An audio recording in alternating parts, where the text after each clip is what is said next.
What is the first mechanistic step in the following reaction? So here we are given our starting material, which is an alkene. Alkenes' pi bonds are nucleophiles. Our reagents are molecular bromine, which is an electrophile, and water, which is the solvent.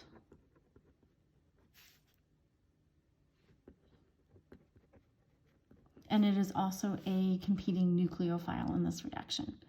And if we look at the product, we see that we've got a halogen and we've got an alcohol, and we call this sort of product a halohydrin. So this reaction is halohydrin formation.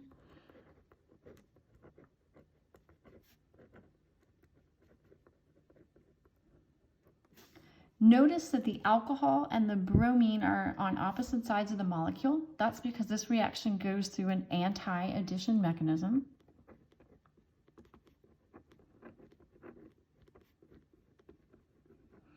And what makes these two groups anti is because of the initial intermediate that is formed. So in the very first step of this reaction, your alkene, which is your nucleophile, reacts with the molecular bromine, which is the electrophile in the reaction. And so the alkene, which is the nucleophile, attacks the bromine. At the same time, the electrons of bromine come back in to form another bond to the other carbon of the alkene, and this other bond to bromine breaks, and the first intermediate that is formed is the cyclic brominium ion.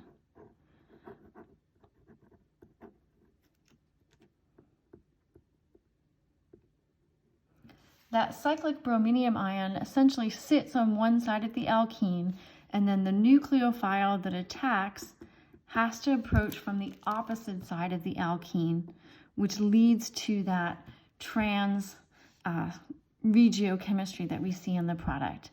This question was asking us about the first mechanistic step, so we just want to find the option that shows this step here, which is option C.